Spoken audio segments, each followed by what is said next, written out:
సీతక్క ఈ అడవి బిడ్డలకు ఈ ప్రాంత సోదరులకు అండగా నిలబడి మీ ప్రాంతం యొక్క అభివృద్ధి కోసం రోజుకు 18 గంటలు కష్టపడుతుంది. ఈరోజు ఈ ఆసిఫాబాద్ సమావేశాన్ని జిల్లా పార్టీ అధ్యక్షుడు విశ్వప్రసాదరావు గారు, అదేవిధంగా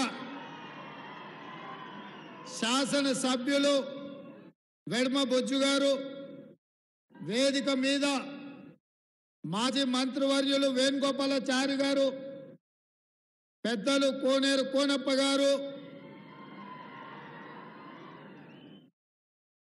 అదేవిధంగా వేదిక మీద చాలామంది పెద్దలు, రాష్ట్ర స్థాయి నాయకులు, జిల్లా స్థాయి నాయకులు, మండల స్థాయి నాయకులు, గ్రామ శాఖ అధ్యక్షులు, ప్రాణ సమానులైన కాంగ్రెస్ పార్టీ కుటుంబ సభ్యులందరూ కూడా ఈరోజు ఈ ఆసిఫాబాద్ సభకు వచ్చి ఈ కార్యక్రమాన్ని విజయవంతం చేసినందుకు మీకందరికీ మనస్ఫూర్తిగా ధన్యవాదాలు. మొన్నటి ఎన్నికల్లో కాంగ్రెస్ పార్టీ శ్యామ్ నాయక్ని ప్రాంతం నుంచి నిలబెడితే తక్కువ మెజారిటీతో శ్యామ్ నాయక్ ఓడిపోవడం జరిగింది. ఒకవేళ ఈ ప్రాంతం నుంచి కాంగ్రెస్ పార్టీ గెలిచి ఉంటే ఈనాడు మీ ప్రాంతానికి సంబంధించిన అభివృద్ధి కార్యక్రమాలు ఇంతకుముందు వేణుగోపాలాచారి గారు, కోనేరు కోనప్ప గారు చెప్తా ఉన్నారు. కొమరం భీం ప్రాజెక్టు కానీ, అదేవిధంగా మీ బ్రిడ్జులు కానీ, ఈ ప్రాంతం యొక్క ప్రాజెక్టులు చాలా సంవత్సరాల క్రితమే మంజూరైనాయి. కొమరం భీం ప్రాజెక్ట్ అయితే ప్రాజెక్టు పూర్తయింది.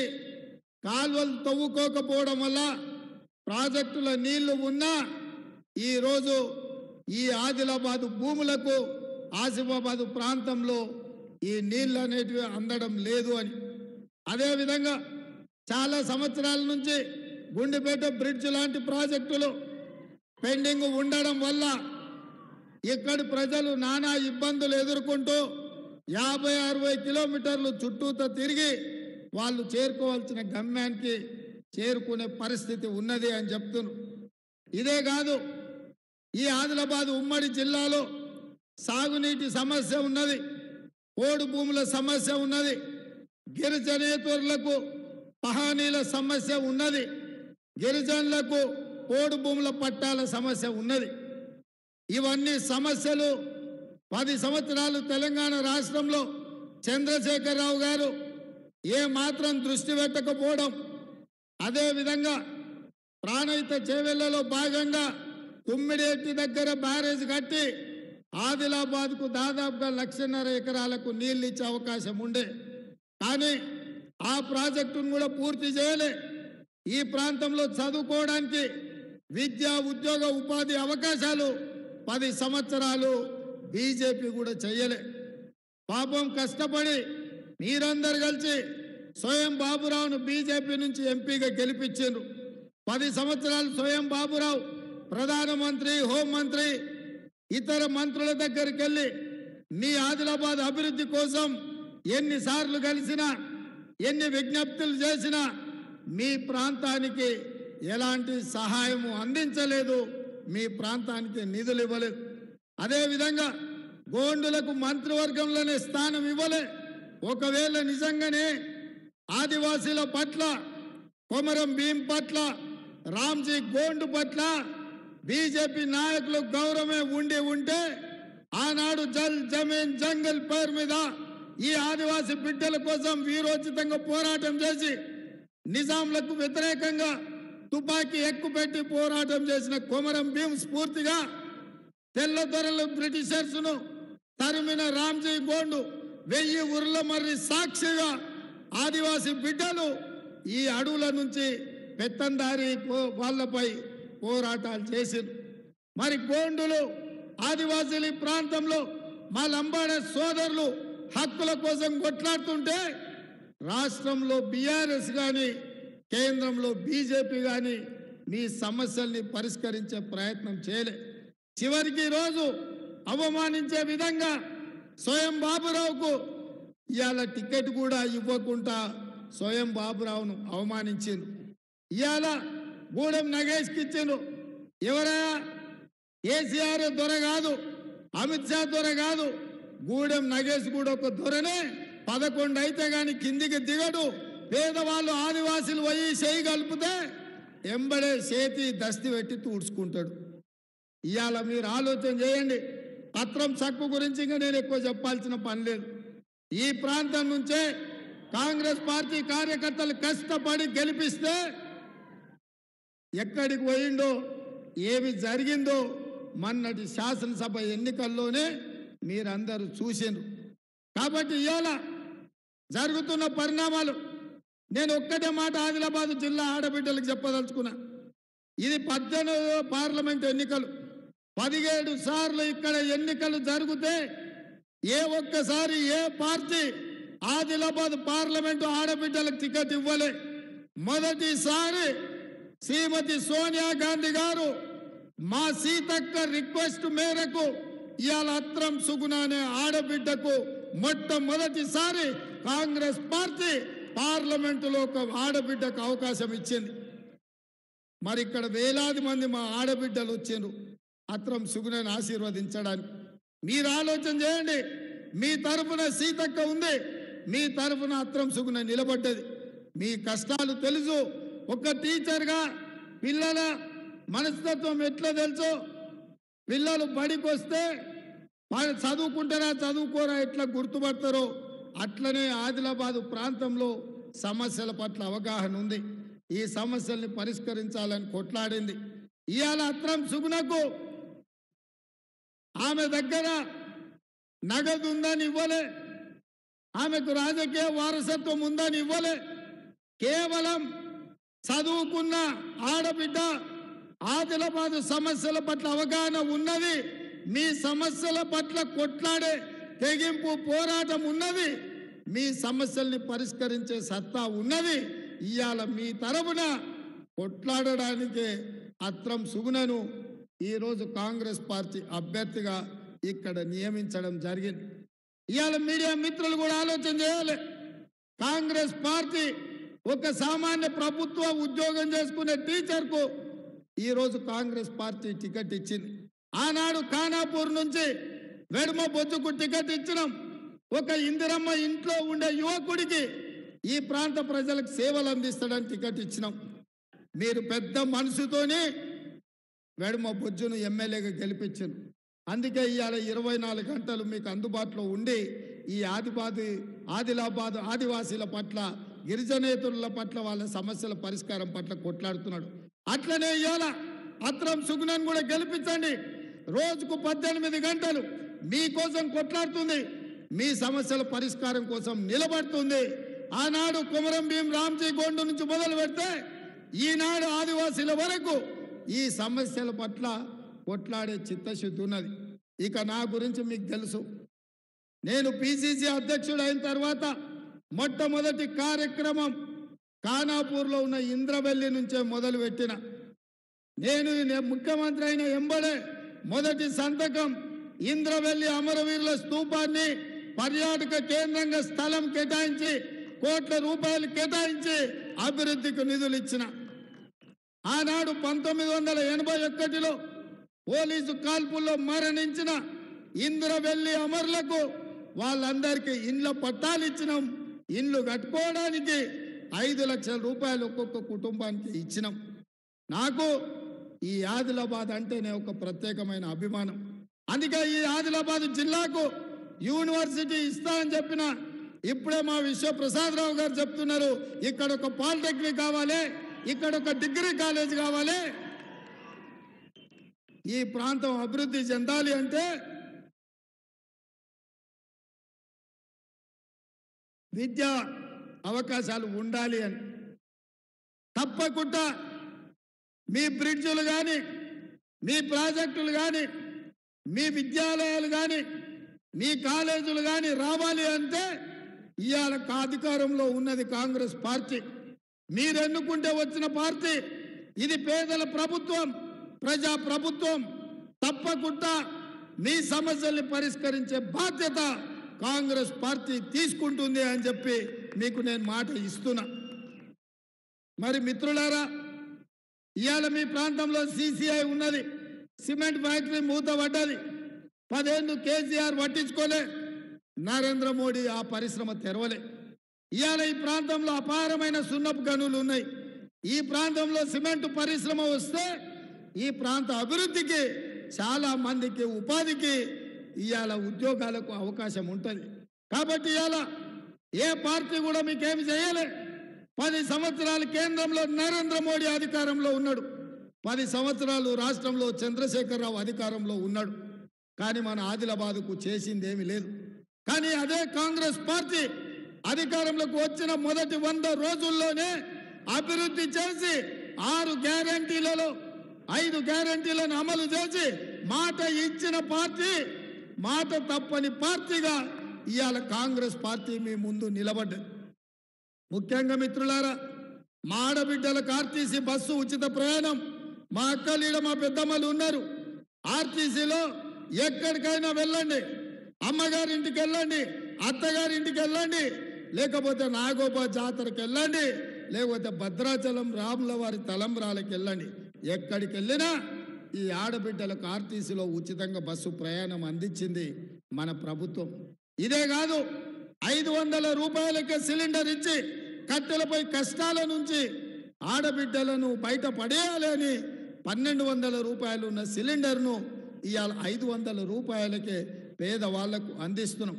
ఇదే కాదు, పేదవాళ్ళ ఇంటికి కరెంటు ఉచితంగా ఉండాలి, కరెంటు బిల్లులు చూసి మీ కళ్ళు తిరిగి కింద పడే పరిస్థితి ఉంటే 200 యూనిట్ల వరకు ప్రతి పేదవాడి ఇంటికి ఉచితంగా కరెంట్ ఇచ్చి ఇవాళ పేదల్ని ఆదుకున్న ప్రభుత్వం కాంగ్రెస్ ప్రభుత్వం. ఇదే కాదు, ఇవాళ రాజీవ్ ఆరోగ్యశ్రీ మీద పేదవాళ్ళ వైద్యానికి కార్పొరేట్ హాస్పిటళ్లలో మీరు వెళ్ళి బిల్లులు కడితే, మీరు దవాఖానా నుంచి ఇంటికి రావాలంటే బిల్లు చూస్తే అక్కడనే ప్రాణాలు పోయే పరిస్థితి ఉన్నది. అందుకే రాజీవ్ ఆరోగ్యశ్రీ పథకం ద్వారా ఇవాళ 10 లక్షల రూపాయలతోని పేదవాళ్లకు ఉచిత వైద్యాన్ని అందించి ఇవాళ పేదలను ఆదుకునే ప్రయత్నం కాంగ్రెస్ పార్టీ చేస్తున్నది. దీంతో పాటు ఇందిరమ్మ ఇండ్లు పేదవాడికి ఆత్మ గౌరవం. ఇల్లే గ్రామంలో మన గుర్తింపు, మన గౌరవం. మన ఆడబిడ్డల ఆత్మగౌరవం నిలబడాలి అంటే సొంత ఇల్లు ఉండాలి. అందుకే ఈ రాష్ట్రంలో 4,50,000 ఇండ్లు 22,500 కోట్ల రూపాయలతోటి పేదవాళ్లకు అందించి ఇందిరమ్మ ఇల్లు ప్రతి పేదవాడికి ఇచ్చే కార్యక్రమాన్ని ఇవాళ కాంగ్రెస్ పార్టీ తీసుకున్నది. ఇవాళ ప్రతి పేదవాళ్లకు ఇల్లు కట్టుకోనికి 5 లక్షల రూపాయలు ఇవ్వాలని ఇవాళ మన పార్టీ నిర్ణయం తీసుకున్నది. ఇదే కాదు, ఇవాళ మేము అధికారంలోకి వచ్చిన వెంబడే 3 నెలల్లో 30,000 ఉద్యోగాలు నిరుద్యోగ యువకులకు ఇచ్చి ఎల్బీ స్టేడియంలోనే నియామక పత్రాలు అందించి ఇవాళ మన ప్రభుత్వం 30,000 ఉద్యోగ నియామకాలు భర్తీ చేసింది. బలహీన వర్గాల కులగణన చేస్తుంది ఇవాళ కాంగ్రెస్ పార్టీ. ఎందుకు బలహీన వర్గాల కులగణన చేస్తుంది? బలహీన వర్గాల కులగణన చేస్తేనే బీసీ రిజర్వేషన్లు పెంచడానికి ఉంటుంది. మీడియా మిత్రులారా, ఈ దేశంలో కుట్ర జరుగుతున్నది. భారతీయ జనతా పార్టీ, రాష్ట్రీయ స్వయం సేవక్ సంఘ్ ఈ దేశంలో ఉన్న రిజర్వేషన్లను రద్దు చేయాలని చూస్తున్నది. దీనికి ఉదాహరణగా గత కొన్ని రోజులుగా వివరాలన్నిటినీ ప్రజలకు, మీడియా మిత్రులకు వివరించుకుంటూ వస్తున్నా. ఇవాళ మీ ముందు కొన్ని అంశాలను ప్రస్తావించదలుచుకున్నా. బ్రిటిష్ రాజ్యం ఉన్నప్పుడు, బ్రిటిష్ తెల్లదొరలు ఉన్నప్పటి నుంచి 1881 నుంచి జనాభా లెక్కలు వెయ్యడము ఆనాడు బ్రిటిషర్స్ మొదలుపెట్టిండ్రు. అక్కడి నుంచి ప్రతి 10 సంవత్సరాలకు దేశంలో ఉన్న జనాభా లెక్క కట్టి ఆ దేశం యొక్క జనాభాను ప్రపంచానికి చెప్పే విధానం ఉన్నది. 1881లో మొదలైన ఈ జనాభా లెక్కలు 2021 వరకు, స్వతంత్రం రాకంటే ముందు, స్వతంత్రం వచ్చిన తర్వాత కూడా దేశంలో ఉండే జనాభాను లెక్కగట్టడం ఒక సాంప్రదాయంగా మారింది. కానీ భారతీయ జనతా పార్టీ అధికారంలోకి వచ్చిన తర్వాత 2021 జనాభా లెక్కించాల్సినప్పుడు 2021లో జనాభాను లెక్క పెట్టలేదు. ఇవాళ మీరు మీడియా మిత్రులు, రాష్ట్ర స్థాయి, జాతీయ స్థాయి పాత్రికేయులు మీరు ఆలోచన చేయండి. 1981 నుంచి ప్రతి 10 సంవత్సరాలకు ఈ దేశంలో ఉండే జనాభాను లెక్కగట్టి ఎస్సీలు, ఎస్టీలు, మిగతా సామాజిక వర్గాల జనాభా లెక్కిస్తుంటే నరేంద్ర మోడీ ప్రధానమంత్రిగా, అమిత్ షా గారు కేంద్ర హోంశాఖ మంత్రిగా బాధ్యతలు చేపట్టిన తర్వాత 2021లో జనాభా లెక్కించకుండా కుట్ర చేసిండ్రు. దానికి కారణం దేశమంతా కాంగ్రెస్ పార్టీ జనాభాతో పాటు బలహీన వర్గాల కులగణన కూడా చెయ్యాలి అని చెప్పిండ్రు. జనాభా లెక్కలు ఒక్కటే సరిపోదు, బలహీన వర్గాల కులాల వారిగా జనాభాను కులగణన చెయ్యాలనే డిమాండ్ వచ్చింది.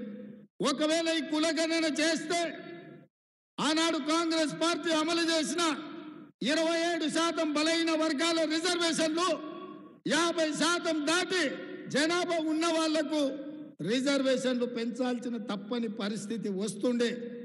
అదే విధంగా ఎస్సీ, ఎస్టీ జనాభా దామాషా ప్రకారం రిజర్వేషన్లు పెంచే పరిస్థితి వస్తుండే. కాబట్టి ఒకవేళ ఈ జనాభా లెక్కలు, కులగణన లెక్కలు జరిగితే ఈ దేశంలో రిజర్వేషన్లను పెంచాల్సిన పరిస్థితి, తప్పని పరిస్థితి వస్తుందని రిజర్వేషన్లను రద్దు చేయాలన్న ఎజెండాతోని రహస్యంగా ఎజెండాను అమలు చేయాలనుకున్న భారతీయ జనతా పార్టీ 2021లో జనాభా లెక్కించలేదు. అందుకే ఇప్పుడు 400 సీట్లు వస్తే లోక్సభలో 2/3 మెజార్టీతోని ఎస్సీ, ఎస్టీ, ఓబీసీ, బీసీ రిజర్వేషన్లు రద్దు చేసి ఇవాళ రిజర్వేషన్లను తొలగించాలని భారతీయ జనతా పార్టీ భావిస్తుంది. అదేవిధంగా 15 రాష్ట్రాలలో ప్రభుత్వాలు ఉంటే ఆ 15 రాష్ట్రాలలో కూడా ఆమోదిస్తే రిజర్వేషన్లు రద్దు చేయొచ్చు. అందుకే 8 రాష్ట్రాలలో కాంగ్రెస్ కూటమితో ఉన్న ప్రభుత్వాలను పడగొట్టి వాళ్ళు అన్యాయంగా బీజేపీ ప్రభుత్వాలను తెచ్చుకున్నారు. ఈ అరాచకాలన్నీ, ఈ దుర్మార్గాలన్నీ రిజర్వేషన్లను రద్దు చేయడానికే. ఒక పక్కన రాహుల్ గాంధీ గారు దేశ జనాభాను లెక్కించడమే కాదు, బలహీన వర్గాల కులగణన చేసి రిజర్వేషన్లు పెంచుతామని కాంగ్రెస్ పార్టీ చెప్తుంటే, రిజర్వేషన్లను కాపాడి దళితులకు, గిరిజనులతో పాటు బలహీన వర్గాలకు కూడా దామాషా ప్రకారం రిజర్వేషన్లు ఇస్తామని కాంగ్రెస్ పార్టీ చెప్తుంటే రిజర్వేషన్లను రద్దు చేయడానికి ఇవాళ బీజేపీ కుట్ర చేస్తుంది. కుట్రలో ఒక్కొక్క అడుగు ముందుకేసింది. ఈ ఎన్నికల్లో 400 సీట్లు గెలిస్తే మన రిజర్వేషన్లు రద్దయిపోతాయి. మన ఆదిలాబాద్లో మీరేసే ప్రతి ఓటు బీజేపీకి, మీరు బీజేపీకి ఓటు వేసిందంటే బీజేపీ మీ రిజర్వేషన్ల మీద పోటు పొడవబోతుంది. ఇప్పుడు ఆదిలాబాద్ ప్రజలు మీరు ఆలోచన చేయండి. మీరేసే ఓట్లు తీసుకొని సీట్లు గెలిచి మీకు ఇస్తున్న ఎస్సీ, ఎస్టీ, ఓబీసీ రిజర్వేషన్లను రద్దు చేయడానికి బీజేపీ సన్నద్ధమవుతుంది. మరి ఇవాళ మీ ఓట్లు వేసి మీ రిజర్వేషన్లు రద్దు చేయించుకుంటారా, లేకపోతే మీ రిజర్వేషన్లు రద్దు చేయాలన్న బీజేపీ ప్రభుత్వాన్ని మీరే రద్దు చేస్తారా? మీ చేతిలో ఉన్నది. అందుకే మిత్రులారా, నేను స్పష్టంగా లోతుగా విశ్లేషించమంటున్నా, తెలంగాణ సమాజాన్ని ఆలోచన చేయమంటున్నా. తెలంగాణలో 90% బడుగు బలైన దళిత గిరిజన మైనారిటీ వర్గాలే ఇవాళ ఈ రాష్ట్రంలో ఉన్నాయి. వాళ్ళ అభ్యున్నతి కోసం పాటుపడుతున్న డాక్టర్ బాబాసాహెబ్ అంబేద్కర్ రచించిన రాజ్యాంగాన్ని సమూలంగా మార్పు చేసి రిజర్వేషన్లను రద్దు చేయాలన్న కుట్ర ఈరోజు భారతీయ జనతా పార్టీ చేస్తుంది. నేను ఈ అంశాలను గత 10 రోజుల నుంచి మాట్లాడుతుంటే నా మీద ఢిల్లీ పోలీసులు, నేను అడుగుతున్న ఈడున్న ఆదిలాబాద్ బిడ్డలను, నాకు బాగా ఈ ప్రాంతం పట్ల చాలా అభిమానం. ఈ ప్రాంతానికి ఎప్పుడు వస్తా, ఈ ప్రాంతంతో నాకు అవినాభావ సంబంధం ఉంది. 10 సంవత్సరాలు ఈ చంద్రశేఖర్ రావు దాదాపుగా 200 కేసులు పెట్టిండు. చెంచల్గూడ, చెర్లపల్లి జైలుకు పంపించిండు. మిత్రులారా, ఎన్నడైనా భయపడ్డానా? ఎప్పుడైనా భయపడ్డామా? కాంగ్రెస్ పార్టీ కార్యకర్తలు భయపడతారా? బీఆర్ఎస్ ప్రభుత్వం కార్యకర్తల మీద అక్రమ కేసులు పెట్టి ఆస్తులు విధ్వంసం చేసి కాంగ్రెస్ పార్టీ కార్యకర్తలను హత్య చేసినా మన కార్యకర్తలు భుజాలు కాయలు కాసేలాగా తమ రక్తాన్ని దారబోసి ఈ జెండాను మోసిండ్రు, కాంగ్రెస్ పార్టీని గెలిపించారు. మరి ఇప్పుడు నేను అడుగుతున్నా, మీ రేవంత్ అన్న ఢిల్లీలో నరేంద్ర మోడీ పెట్టే కేసులకు భయపడతాడా? బెదిరించగలరా? మీరు అండగా నిలబడితే ఢిల్లీ సుల్తానులైనా ఎదిరించే శక్తి మీ రేవంత్ అన్నకు ఉన్నదన్న సంగతి మీకు తెలుసు కదా. ఈ ఆదిలాబాద్ బిడ్డల పౌరుషం నాకు కొంచెం ఇస్తే కొమర భీం రామ్జీ గోండులాగా ఆనాడు తెల్లదొరల నుంచి నిజాం నవాబుల వరకు ఎట్లయితే తరిమిన్రో అదే విధంగా ఇవాళ ఢిల్లీ సుల్తాన్లు మన తెలంగాణ మీద దాడి చేయాలనుకుంటున్నారు, మనల్ని నిర్బంధించాలనుకుంటున్నారు. ఈ ఆటలు సాగవు.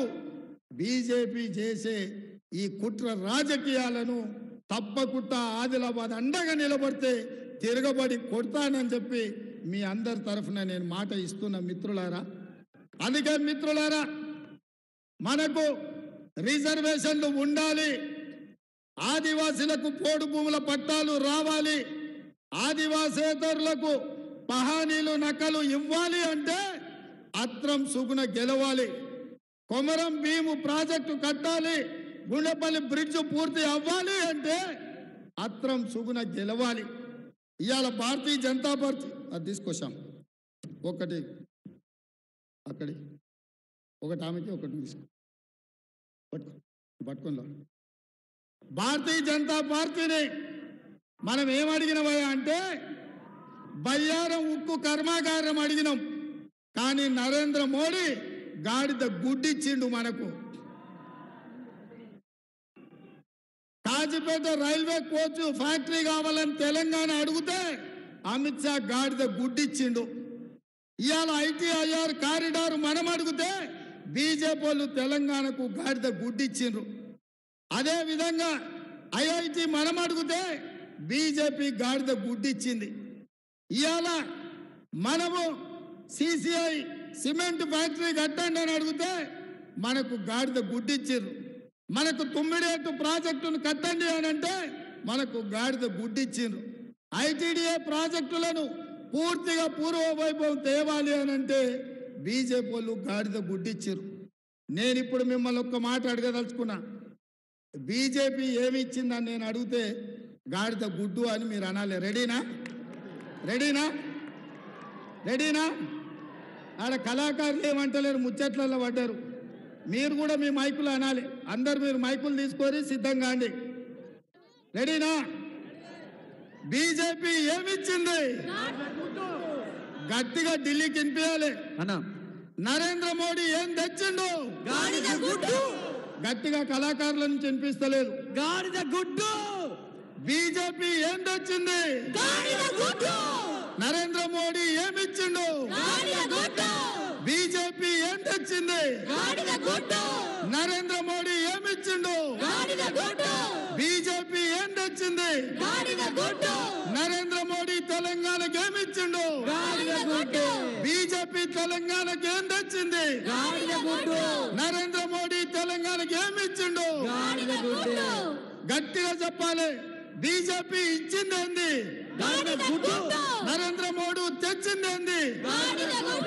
మరి మిత్రులారా, నరేంద్ర మోడీ అమిత్ షా మనకు గాడిద గుడ్డిస్తే మనం పోయి ఓట్ల డబ్బాల ఓట్లేస్తామా? కర్రు కాల్చి బీజేపీ వాళ్ళకు వాత పెడతాం. అత్రం సుగ్నను 1,00,000 మెజార్టీతోని ఆదిలాబాదు ఎంపీగా గెలిపిస్తాం. అవునా? అవునా? నేను 1,00,000 అంటే మీరు పక్కా అనాలి. రెడీ? రెడీ? రెడీనా? 1,00,000 గట్టిగా అనాలరా నాయన, నాకే వినిపిస్తలేదు, మోడీకి ఎట్లా వినిపిస్తుంది? 1,00,000 1,00,000 1,00,000 1,00,000 1,00,000 1,00,000 1,00,000 1,00,000 1,00,000 1,00,000 1,00,000 1,00,000 1,00,000 1,00,000 1,00,000 లక్ష అందరు నిలబడి చెప్పాలి, కూర్చొని కదా అందరు నిలబడండి, అందరు చేయి పైకెత్తురి, మా అక్కలు కూడా అందరు నిలబడాలి. లక్ష లక్ష లక్ష లక్ష లక్ష లక్ష లక్ష లక్ష లక్ష జై కాంగ్రెస్, జై కాంగ్రెస్. హస్తం గుర్తుకే, హస్తం గుర్తుకే. ధన్యవాదాలు సోదరులారా.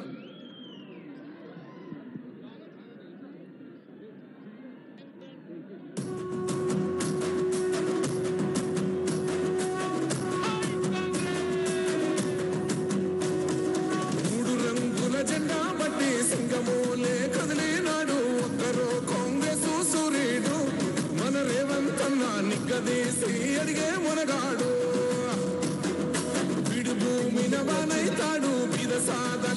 మిత్రులారా, ఆదిలాబాద్ పార్లమెంట్ నియోజకవర్గంలో ఆసిఫాబాద్ కు ఒక ప్రత్యేకమైన స్థానం ఉంది.